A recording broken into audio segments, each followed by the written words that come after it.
নমস্কার, কেমন আছেন সবাই? রেসিপি বাই শ্রিয়মস মম চ্যানেলে আপনাদের স্বাগত জানাই। আজ আমি আপনাদের সাথে স্পঞ্জ রসগোল্লার রেসিপি শেয়ার করব। এর জন্য আমি 2 লিটার ফুল ক্রিম দুধ নিয়ে নিয়েছি। খেয়াল রাখতে হবে আপনারা যেই দুধই ব্যবহার করেন না কেন সেটি যেন ফুল ক্রিম দুধ হয়। দুধ আমার ফুটে গেছে, এবারে গ্যাসের ওভেন বন্ধ করে দেব। এবারে একটি বাটির মধ্যে সামান্য ভিনিগার এবং জল মিশিয়ে নিয়ে তা দুধের ওপরে দিয়ে হালকা হালকা করে খুন্তির সাহায্যে দুধটিকে নাড়িয়ে ছানা কাটিয়ে নিতে হবে।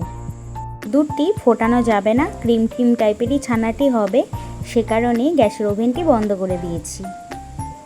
এবারে এই ছানা কাটা জলের মধ্যে রুম টেম্পারেচারে থাকা জল দিয়ে দিচ্ছি, তাহলে ছানার জলের গরমে ছানাটি আরও শক্ত হয়ে যাওয়ার খুব চান্স থাকে। ছানাটিকে এবার একটি কাপড়ের মধ্যে নিয়ে ভালো করে জল ঝরিয়ে নেব। সামান্য একটু হাত দিয়ে চিপে নিচ্ছি, যথেষ্ট গরম আছে, বেশি চেপা যাচ্ছে না। ওই যে দেখতে পাচ্ছেন ফোঁটা ফোঁটা জল পড়ছে, এই জলটি পড়াও যখন বন্ধ হয়ে যাবে তার মানে আপনার ছানা একদম পারফেক্ট মিষ্টি তৈরির জন্য। ছানাটি এবার হাতের সাহায্যে ভালো করে চটকে নেব। ছানা বেশি ডললে কিন্তু যে ক্রিমটি থাকে সেই ক্রিমটিও বের হয়ে যাওয়ার সম্ভাবনা থাকে, সে কারণে আলতো হাতে চটকে বা হালকা চেটোর সাহায্যে ঘষে নিলেই যথেষ্ট, কারণ ছানা আমাদের এমনিতেই নরম আছে, একটুতেই মিহি হয়ে যাবে। রসগোল্লার জন্য একটি চিনির শিরা তৈরি করে নেব। তাতে কড়াইয়ে নিয়ে নিয়েছি জল। এবারে এই কাঁসার বাটির 2 বাটি চিনি দিয়ে দেব। আপনারা চাইলে সুন্দর গন্ধের জন্য এখানে এলাচও দিয়ে দিতে পারেন। এই পর্যায়ে ছানাটিকে ভালো করে হাতের সাহায্যে আমি মেখে নিয়েছি। ছানাটি দেখুন থালার থেকে ছেড়ে আসছে, একটি মণ্ডর মতন তৈরি হয়ে গেছে। এবারে ছোট ছোট রসগোল্লার আকারে বা গোলাকৃতি আকারে আমি ছানাটিকে শেপ দিয়ে রেখে দেব।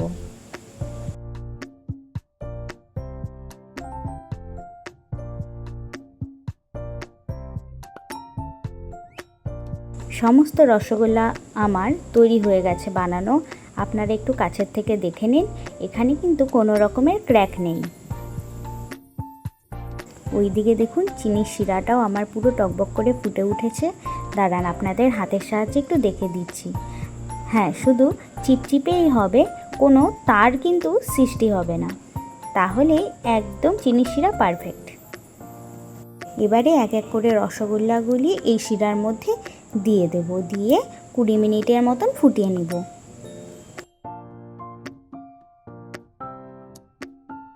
এবারে একটি বাটির মধ্যে 2 চামচ ময়দা জল দিয়ে গুলিয়ে নেব।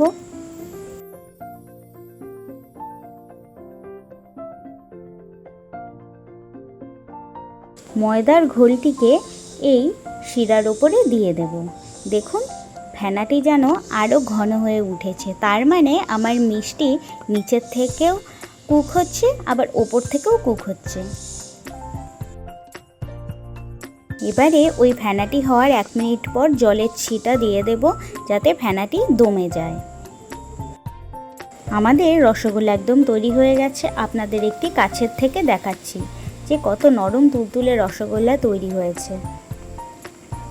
আর দেখতে পাচ্ছেন হালকা হালকা রসগোল্লার মধ্যে কিছু শিরা দেখা যাচ্ছে, এটার মানেই আমার রসগোল্লা একদম পারফেক্ট।